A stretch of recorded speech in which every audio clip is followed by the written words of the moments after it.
Welcome back to Lanisa Tarot. Welcome back to my channel. This is again Lynn, your tarot reader. Ang topic ng video natin, ano yung mga opinion ng mga tao sa'yo? So we have 3 groups. Group 1, group number 2, and group number 3. So lalagay ko sa comment yung timestamp and makikita mo din to sa description box. So pwede ka na pumunta doon.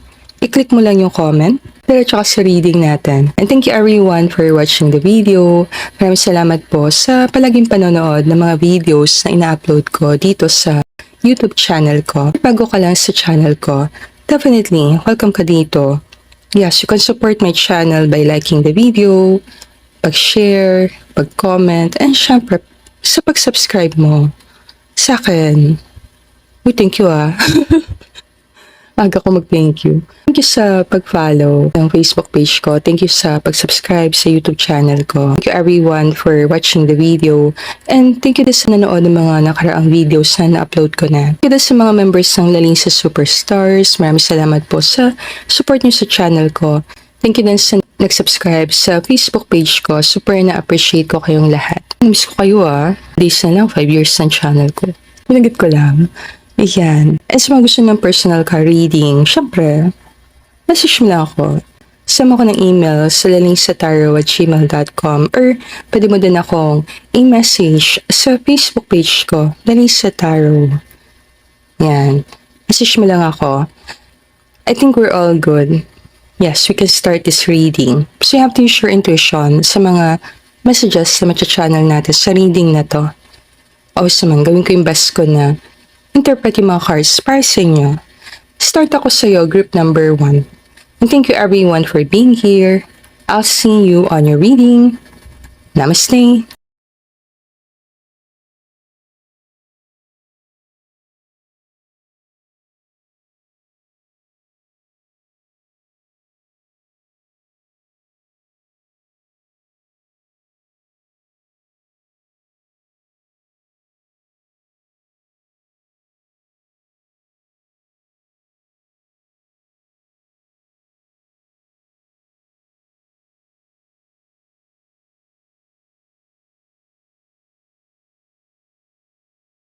Welcome to your reading group 1. Subak tayo sa topic, opinion nila sa'yo. Nakikita ka nila as confident, na-manifest mo yung gusto mo. Kung sa love ito, na-manifest mo yung partner na gusto mo. Kung sa career, na-manifest mo yung work na gusto mo.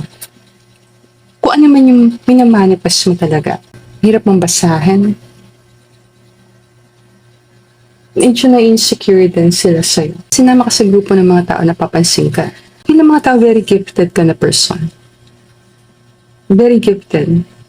The sun energy nasa reading. So, opinion nila, kung itutuloy-tuloy mo yung ginagawa mo, sisikat ka. Makikilala ka. Kung ano man simulan mo sa life na to, kung pumasok ka man sa pagnanegosyo, suswertihan ka rin. Sa opinion nila, kung ano man gawin mo, pumasok ka sa negosyo, papalarin ka rin. Punta ka sa malayo, mag-abroad ka, papalarin ka rin. So, kahit ano simulan mo, may mga problema dumarating, hindi man masyado binibigyang pansin. Yung attention mo, pinopokus mo sa pagkita ng pera. Pinopokus mo yung attention mo sa blessing. Sa opinion ng mga tao, very blessed ka na person. Mama na kayo sinasabi na sa akin negatibo. Very choosy ka na person. Kung may partner ka, maigpit ang partner mo. Binabantayan ka ng partner mo. Hindi ka niya hinahayaan na mapalapit. Basta kung kani-kanino. Para kang gwardyado. Kung single ka naman, pakiramdam ng mga tao, ang hirap makalapit sa'yo kasi ang dami naman tao na malapit sa'yo na bagay sa'yo. Mahirap maging close sa'yo. Hindi madali. Like mamanifest pa nila na. Like kung isa kang tao na galing ka sa maayos na pamilya or magandang katayuan sa buhay, opinion ng mga tao, ang hirap mapalapit sa'yo dahil hindi naman kayo magka-level. So possible yung mga opinion nila is hindi ka nila ka-level, medyo mataas ka na level, mahirap ka maabot, pero kailangan pa nila magpapansin. Possible, yung opinion din siya, suplada ka. Siyempre, sa opinion ng taong mahal mo, ikaw ang pinakamagandang tao sa mundo na to. Bakit kailangang itago mo ang feelings mo? Mas isa kang tao na very emotional pero hindi mo pinapakita yung feelings mo kasi ayaw mong pakita yung kahinaan mo sa mga tao. Ayaw mong makita nila yung kahinaan mo. Ayaw mo na magmukhang kawawa or mahina. Let's sort this out. Kasi kung isa kang tao na you make things happen, lahat sa'yo may paraan. Lahat sa'yo pwedeng gawa ng paraan. Hindi ka takot sa mga problema kasi feeling mo, kung uupuan mo yon, masasolve yon. Sa tingin mga tao, sa kaming tao magaling mag-solve ng problem, parang nga kung wala kang problem. Hindi nila tayong problema mo. I will call you tonight. Yung mga taong dami tumatawag sa'yo. Lahat kami kausap. Lagi may tumatawag sa'yo, lagi may chat sa'yo, may taong tumatawag sa'yo, o may kausap ka gabi-gabi. Why can't I see you? Pas when hindi ka nakikita ng maraming tao, like hindi ka nakakasalamuha ng majority ng mga tao. Example nito kung nasa ibang bansa ka, hindi ka masyadong nakakasama ng mga tao sa family, sa relatives.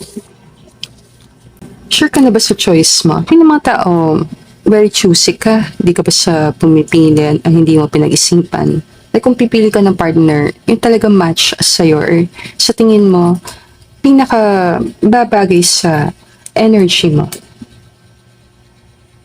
Hindi ko lang may nakikita silang something na swerte. O bisa nakikita ka nga nila maswerte. Tingnan nga nila, meron kang magic. Yung magic, hindi nila alam kung ano yung magic. So, yung iba, isipin nila, baka may magic ka, pero ko kasi nakakalam. Ang si magician kasi is alchemy. Alchemy. So, meaning, it's a manifestation then. Alchemy is, gagamitin mo lahat ng meron, positive man yun or negative, and then gamitin mo siya na makakatulong sa'yo. So, kung negative energy gamitin mo, like, yung mga negative emotions, pain, heartbreak, disappointment, kung ano man yun. And then, ita-transmute mo siya. Same energy gamitin mo para i-push ka talaga na magawa mo yung gusto mo. Pinagit ko naman yun sa mga readings ko dati. Pain is the greatest motivator. Mas my opinion nila sa'yo is, dami mo mga pinagdaan na mahirap. Nagamit mo yung heartbreak, yung heartache na yon para i-push ka talaga na abutin yung matataas mong mga pangarap. Wala ka naman takot sa mga action mo kasi totoo naman yung galaw mo eh. Kung wala ka tinatago, wala ka stress. Wala kang iniisip na problema darating. Kasi wala ka namang ginagawang negatibo behind the scene. Minsan ang takot natin nangyari kapag may mga ginagawa tayo hindi magaganda na alam natin ginagawa natin. Natakot at takot tayo na baka mailawan, baka may makaalam, ganyan. Pero kung alam mo naman na kahit wala nakatingin, ginagawa mong tama, then haharap ka sa mundong walang takot. Feeling ko sa energy niyo, kung ano may success sa marating mo is dedicate mo yan kay God, sa parents mo, sa mga taong nag-support sa'yo. Yung motivation mo is malalim. Maraming tao kang iniisip. Tingnan mga tao.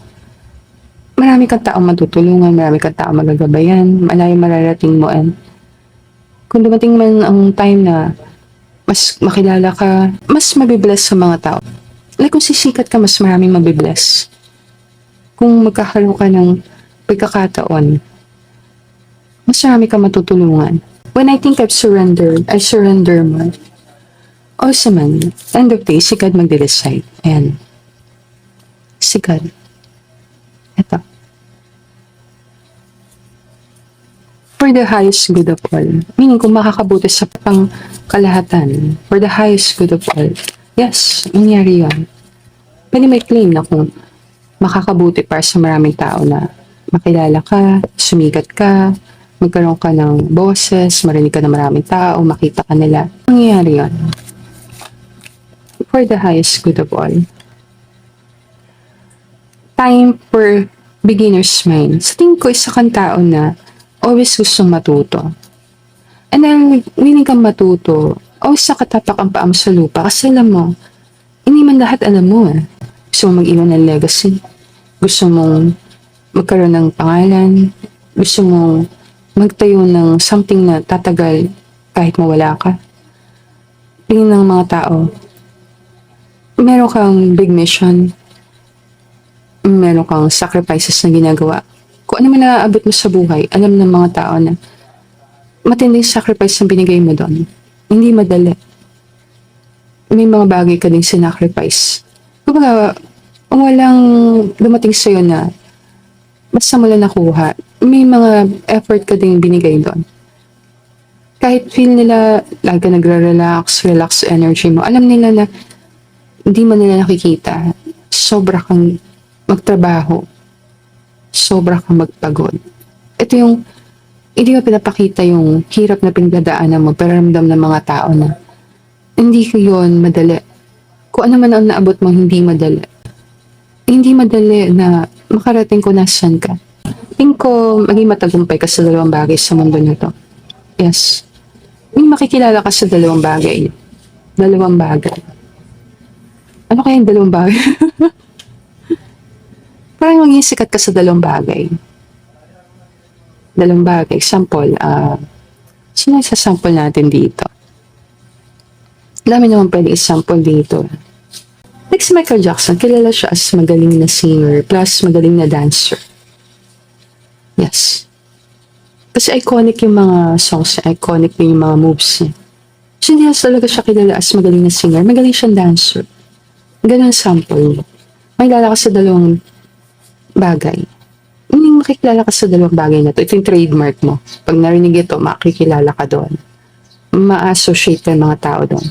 Sa opinion nila, magaling ka sa dalawang bagay. Pero possible, very talented ka sa iba pang bagay. Doon lang sa dalawang bagay na yon, umaangat ka. Dalawang six of wands na yan So possible, sundan ka ng mga tao dahil sa dalawang bagay na to. Gaya nga sabi ko si Michael Jackson, pwede siya magkaroon ng followers dahil magaling siya kumanta, diba? Or pwede siya magkaroon ng followers dahil magaling siya sumayaw. Sa dalawang bagay meron siya. Dalawang asset, dalawang skills na magaling siya. Duality yan, King and Queen of Cups, dalawa. And Magician is alchemy, pagsamahin mo. So yung dalawang talent or skills mo, pag pinagsama mo, yan, maging maganda yung kalalabasan niya. Pwede ka naman maging magaling sa maraming bagay. Think ko lang, kung gusto mong magtagumpay, kailangan mag-focus ka sa isa. Talaga. Sa umpisa. Medyo mahirap kung marami kang gifts, marami kang skills. Mas maganda kung sa paningin ko lang, pumili ka ng isa. And kung magkaroon ka ng pangalan doon, pwede mong gamitin ibang talent mo or skills mo. Playfulness. To capture romance, allow your inner youthful spirit of fun to shine. Yung mga tao masayahin kang tao, makulit ka, playful ka, para ka naglalaro. Yun nga nila, yung life mo, parang it's a game. Parang it's siyang game. Ito yung na kikita na life is a game and piniplay mo siya ng tama. Tama yung galaw mo. Kaya nakukuha mo yung gusto mo. Kasi alam mo yung mga rules ng game, alam mo yung dapat gawin. Marunong kang iposisyon ng sarili mo para yung blessing, halos katapat mo na lang. Abot kamay na lang. Hindi marunong kang mag-position ng sarili mo. So ito yung lagi ka na sa tamang place, sa tamang time, nakukuha ka sa mga tamang tao. Pinala well-connected ka. Marami kang kilala mga taong famous, kilala, or galing sa malayo matatagumpay. So, feeling ng mga tao. Dahil sa connection mo, dahil sa kasikatan mo, dahil sa mga taong nagsusupport sa'yo, magiging matagumpay ka. Bibilang lang yung taon, makikita ka nila as very successful person. So, opinion ng mga tao, magiging matagumpay ka. Medyo meron silang knowing na mataas ang potential magtagumpay ka. Pero wala na ako as sa reading group 1. Binigyan kita ng interpretasyon ko sa mga cards. Let me know na lang sa comment kung saan part nag-resonate sa reading natin. And if gusto mo ng personal ka reading, sama lang ako ng email sa email address ko, nalisataro@gmail.com, or pwede din sa Facebook page ko, Nalisataro. Thank you everyone for watching the video. I'll see you again on our future reading. Namaste!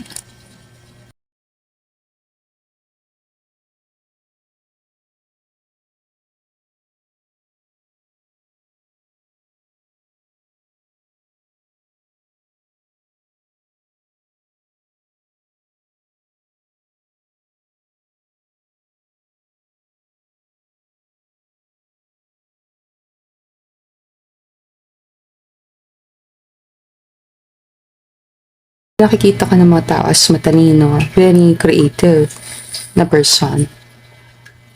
May iba kang paraan ng paggawa ng isang bagay. Kung isa kang tao na mahilig sa DIY, mga do-it-yourself, then ang ganda ng gawa mo. Kaya mo turuan ang sarili mo ng kahit anong skill. Kung gusto mo isang bagay, kaya mo siya ituro sa sarili mo. Mabilis ka matuto. Mabilis pick up mo. Piling ka ding tumiming. Karamihan ng mga tao, very peaceful ka na person, compassionate. Minsan lang, curious ka na papasama ka doon. Kahit feeling nila, hindi ka bagay sumama doon. Kung nagkakagulo, hindi ka bagay sumali sa gulo. Possible doon meron ka active mind. So, sa tingin ng mga tao, halos hindi makatulog ang isip mo. Kung may problema ka, gusto mo na masolve agad. Gusto mo na siya masolusyonan agad. So, pag wala kang problema, okay. Pero kung may problema ka, mabigat ang dating sa'yo. Kung may problema ka, parang hindi ka makausap, tulala ka, or parang kang nakapokus sa malayo, nakatingin sa malayo. Kung mabigat talaga yung problema, minsan nangyari din yan, na parang kang lutang. Lalo na kung wala kang tulog, yes. Lalo na kung pinipilit mo lang naman talagang gawin yung mga bagay-bagay kasi kailangan. Kung mahirap talaga, pag mapasok ka, ang hirap ng pagpasok, and then uwi ka, damo pang gagawin, kulang ka pa sa tulog, then possible mangyari talaga sa katawan mo.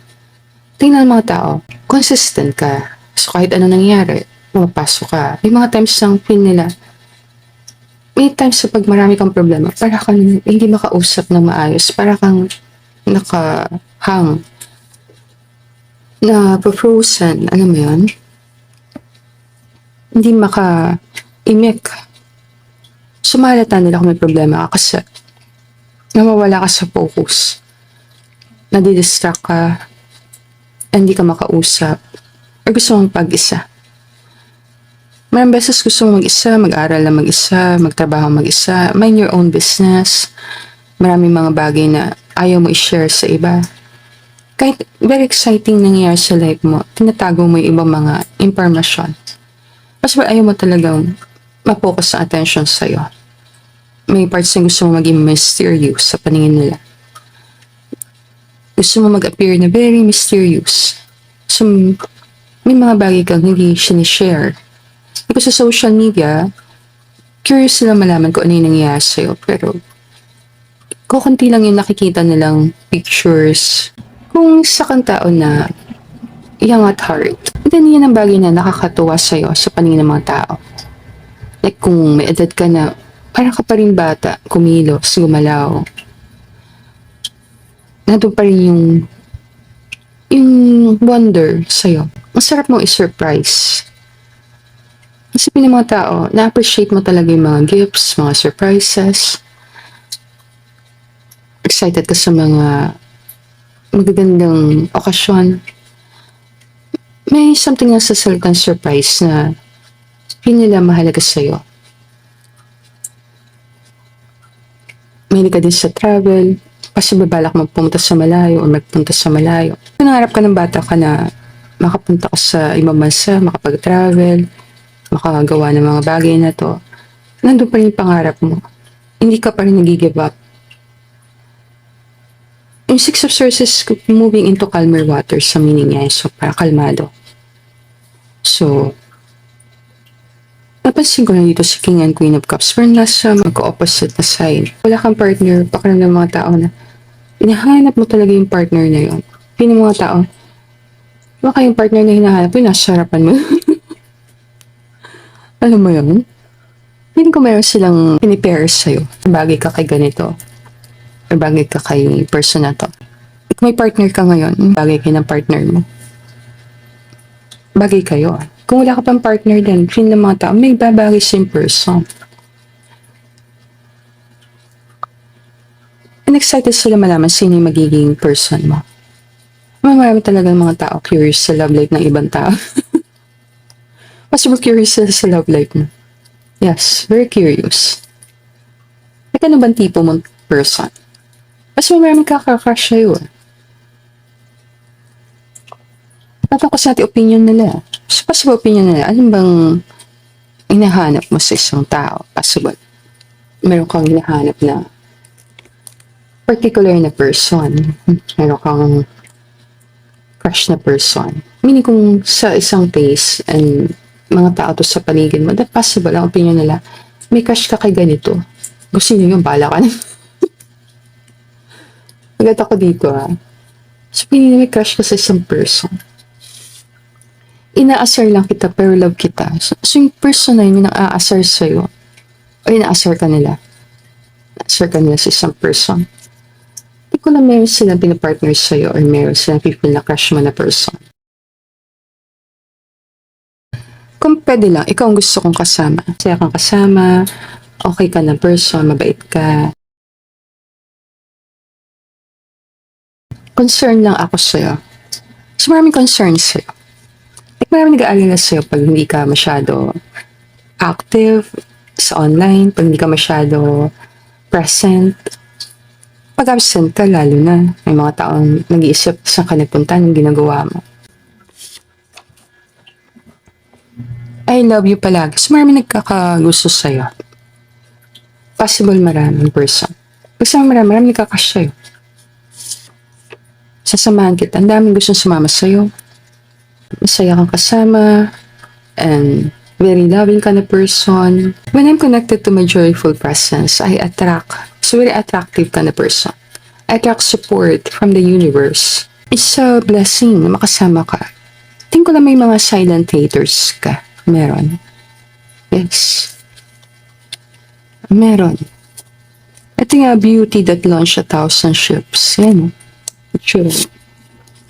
Do not give up. Yes, huwag kang sumuko. Alam mo yan. Yung beauty, kasi kung nakakaalaman, kasi hindi mo kita makikita, pero ikaw kasi nakakaalaman. Pag beautiful person ka, yung beauty naman is a blessing. Minsan lang, may mga nangyayari na, pag masyado kang beautiful person, like physically, maganda ka, or pogi, may mga nangyayari din na negative, like, naku-compare ng mga tao sa'yo nila sa'yo. May napanood ako sa social media. Kasi yun naman yung card na pinili mo. Social media ito. About graduation. Ayan, mga graduation ng mga bata. Ayan. Ito may tsura ni Queen of Cups. Parang nga siya nakapangkasan.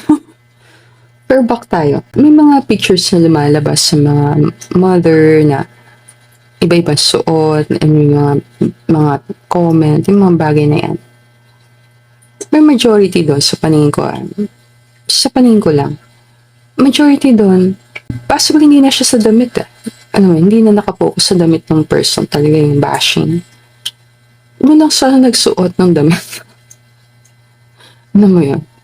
Sa nagsuot ng damit. Sa nagdadala. Diba? Yung minsan nangyayari pag maganda isang person, marami sa magandang tao, dina-downplay nila yung ganda nila. Susuot ng mga plain na damit, or mayroon din na downplay. Kasi pag maganda ka na, tapos pinaganda mo pa yung sarili mo, parang ka nagiging very threatening sa pakiramdam ng ibang tao. So nangyayari din siya na gano'n. Na pag beautiful ka, maganda ka na person, pwede ka maka-attract ng hate, ang gagaling sa ibang mga girls. May mga taong pwede mainggit sa'yo, may mga taong pwede mainis sa'yo. And may mga taong na pwedeng i-bash ka, questionin yung mga decision mo, style mo, yung mga pinipili mo. Kahit yung attitude mo, kahit yung approach mo. Possible, alam mo yun. Opinion nila sa'yo, wala mo silang question sa beauty mo. Possible, alam nila deep inside na maganda ka naman na person. Sa pinaka-negative na interpretation, sa pinaka-negative is ito yung nagpapapansin, like sa social media, sinasadya mo na mapansin ka, parang yun, para mapag-usapan ka sa negative interpretation. Sa positive interpretation, napapansin ka talaga, kahit ano pa isuot mo, kahit ano pang gawin mo, napapansin ka talaga, kasi very attractive ka na person. Ngayon ang choice kung saan ka titingin, like, saan ka magpo-focus? Saan ka magpo-focus sa mga nagsasalita na ayun na naman siya. Mga ganon. Ayun na naman siya. Gusto naman yung mapansin. Mga ganon. Or doon ka ba sa uy, ano kaya susuot niya ngayon? Exciting. Ikaw kasi magde-decide kung saan mo ipo-focus sa energy mo. Diba? Payo ko, doon ka focus sa magpapasaya sa'yo. Ano nga? Better. Doon ka sa mga opinions na mapapasaya ka. Kasi happiness is your birthright. Diba? Kaya nga opinion yun yung opinion ng ibang tao is hindi ibig sabihin, yun na talaga yun. Pwede tayo magbigay ng opinion natin. Pwede natin sabihin na kung anong gusto natin sabihin. Wala namang pipigil sa atin magbigay ng opinion. Kahit hindi hinihingi mga ganun. Ayusin ko nga to. Ayusin ko lang Ano mo yun? Naglaglagan yung mga gamit ko. Kasi may isa pang opinion na sa'yo, may pagka-clumsy ka. Ayusin ko lang. Pag sa clumsy, parang lagi natatapa, natatapilok, nahuhulog yung gamit. Pili mo ba nangyari sa'yo yun? Pag-aralan din. Sign na ito reading mo kapag within 7 days nangyari ito sa Misi ko, nangyari ito sa'yo. Nahulog yung mga gamit mo, pinulot nila. Ano mo yan? Marami tumulong sa'yo, pinulot nila yung gamit mo. Do not give up. Let your friends help you. Ask for and accept support from others. Napansin mo may mga ibang tao.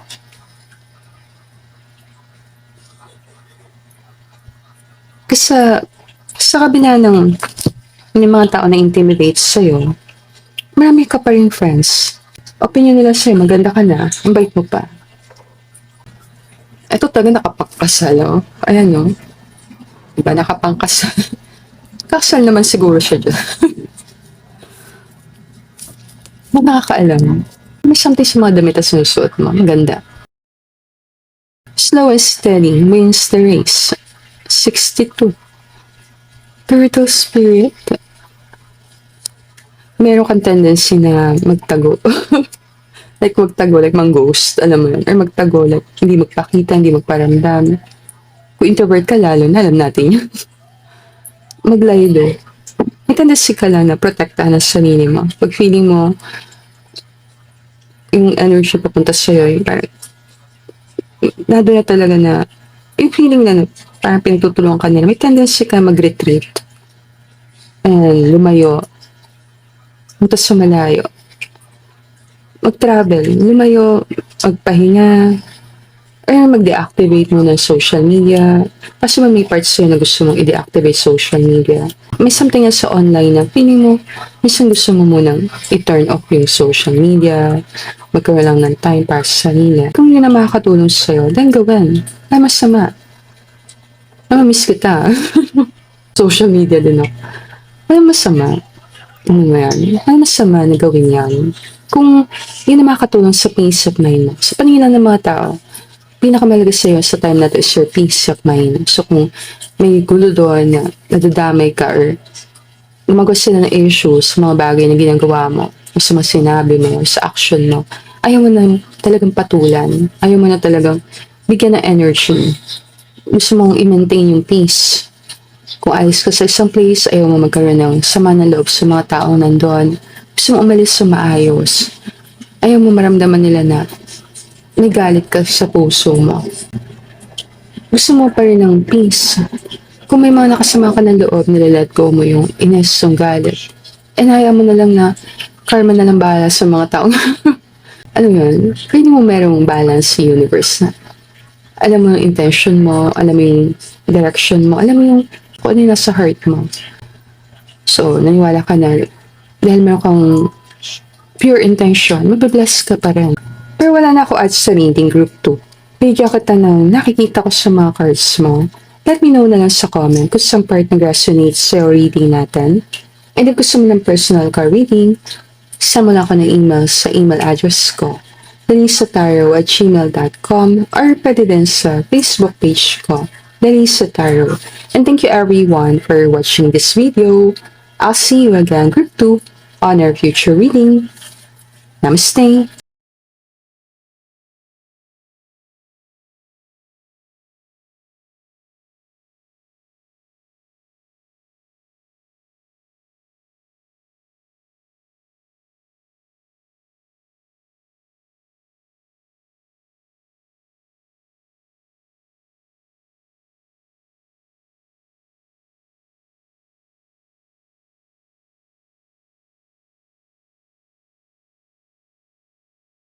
ang card mo dito, Three of Swords. So, hindi ka exempted sa pain, sa darkness, sa fear. Nakita mo din yan sa life mo. So, opinion ng mga tao, yes, tumakas sa mahirap na challenges sa life mo, lalo na sa family. Kung nagkaroon ka ng heartbreak, heartache sa family, tumatak yun sa isip ng mga tao. Masakit yung pinagdaanan mo. Loving ka sa mga elderly, di na sa magulang, sa mga nakatatanda. Gagawin mo lahat para umasenso ka. Gumanda ang buhay mo. Kasi yung justice. Ang sample nito, kung galing ka sa mayaman na pamilya, then nagkaroon kayo ng problema, financial, then naghirap, let's say lang, ganun na nangyari. Opinion ng mga tao, magbibigay kang justice sa nangyari sa inyo. Kasi ang justice, pipilitin mo na may balik yung estado ng buhay na yun na kinalakihan mo. Kung pinag-aral ka ng magulang mo, then nakikita nila na worth it, nag-invest sa'yo yung parents mo. Maayos ka na palaki. Kata ka pa lang, alam mo na, gusto mo maging matagumpay na person. So, kung kahirapan yung tumatakbo sa pamilya nyo, then, opinion ng mga tao, tatapusin may kahirapan. Mag-ento sa akin. Kung may mga toxic na nangyari doon, then ikaw yung bata na yon or ikaw yung tao sa pamilya na hindi mo na itutuloy yun. Hindi mo na ipapasa yun sa anak mo. Kung may mga negative, toxic na nangyari sa family, ayaw mo na yung maranasan ng anak mo. Kasi nasa alang-alang mo yung kapakanan ng anak mo or future generation. At yung willing ka na gawin yung best mo sa lifetime na to para mabigyan mo ng chance yung future generation. Bigyan ka ng song. Ayusin ko baka mapanood ni Miss Leia. Lea Salonga, 1989. I'd give my life for you. Bigyan ka ng 9. You will be who you want to be. You can choose whatever heaven grants. As long as you can have your chance, I swear I'll give my life for you. Sabi ng mga tao yan sa'yo na pagdating sa mga anak mo, willing kang mag-sacrifice. Possible may story ka din ng suffering, story ka din ng nabiktima ka, may story ka din na saktan ka, na naalala ng mga tao pagdating sa'yo. Nagkaroon ka ng transformation, nakita mo yung liwanag sa gitna ng madilim na yugto ng buhay mo. Sa ngayon, nakikita ko ng mga tao na nakukuha mo yung deserve mo. Yung pangit na nakaraan, nakamove on ka na. My capacity to tune in to the energy of love gives me the words I need when I'm ready to speak up, the compassion I need when it's time to forgive, and the power I need when I am lost. So yung mga naka-highlight doon, energy of love, words, compassion, power. So mga words na to, nag-resonate sa energy mo. So meron kang big heart, compassionate ka na person, maawain, lalo sa mga taong hindi nila kayang tulungan ang sarili nila. May mga tao magsalita ng negatibo pagdating sa'yo. Kasi kakaya naman na i-bash ka pa nila. Tama mo pinagdaanan. And talagang tinulungan mo ang sarili mo. Sa paningin ko, mga tao, nakikita ka as a good person, mabuting tao, simple. Kahit maging mayaman ka, possible, very simple ka na person. And kung dumating man time na maging mayaman ka, yung mga anak, matuturuan mo pa rin naman na ituro sa'yo ng parents mo yung discipline, yung values, yung kahalagahan ng pagiging magalang sa matanda, pag-iipon, hindi pagiging gastador, and pagiging wais sa buhay, mga bagay na possible natutunan mo sa parents mo. Nahulog ang love ko sa'yo. Kasi maraming tao na fall in love sa energy mo. I love you. May tao nagmamahal sa'yo. May secretly na talaga nagmamahal sa'yo hanggang pagtanda. Possible to din yung gusto mo May makasama kang person hanggang pagtanda.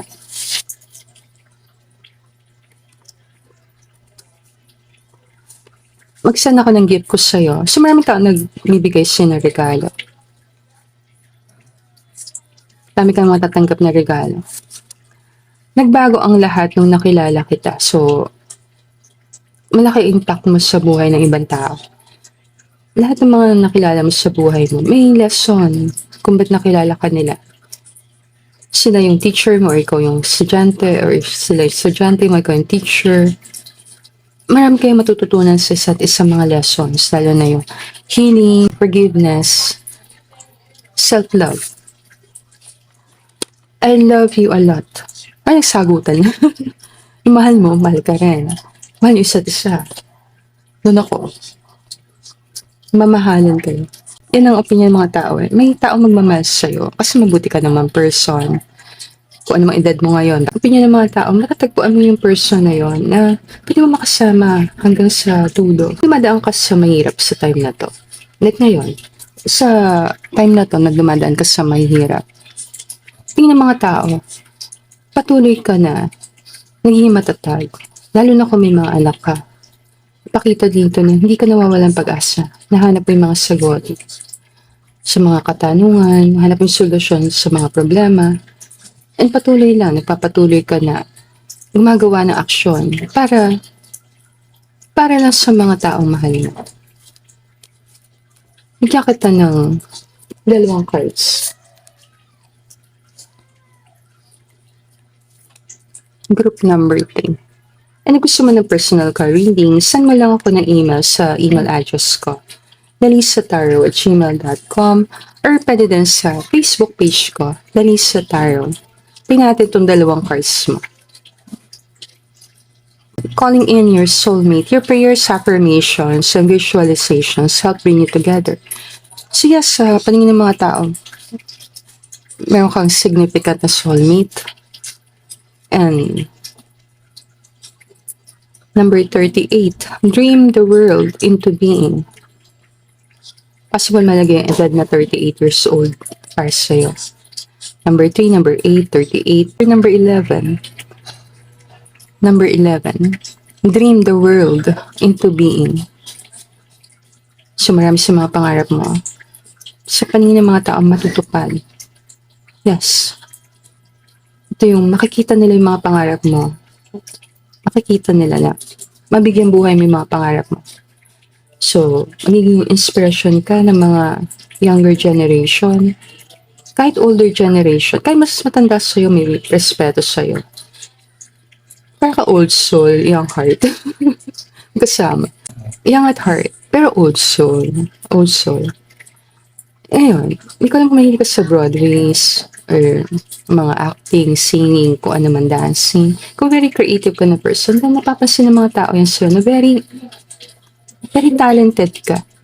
Marami kang tinatagong gifts, and marami kang mga natural gifts na hindi nila alam nandun na talaga siya mula ng bata ka. Possible maging isa kang late bloomer. Ano mo yan? Yung gamitin mo yung gifts mo, medyo older ka na, saka mo lang ma-discover marami sa gifts mo. Kasi hindi mo napansin. Pwede ka magkaroon ng mga followers ng mga ibang lahi. And yung mga followers mo, marami.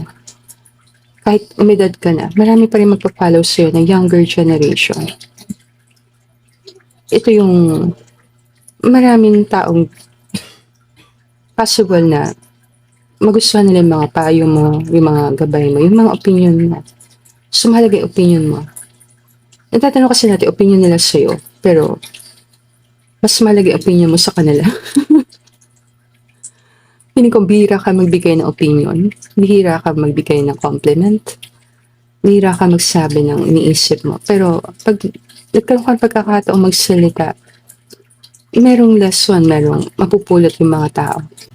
Yung admiration mo, yung respect mo, yung opinion mo is something na gusto makuha ng mga tao. Alam mo, maraming younger generation na naliligaw ng landas, mawala sa direction. Ngayon kumikoling ka sa humanitarian, then opinion ng mga tao is Kasi may lakas ka, ginawa mo yung makakaya mo para may sakatuparan yung purpose mo dito sa mundo. So, para sa mga relatives mo, sa family mo, they're very proud of you.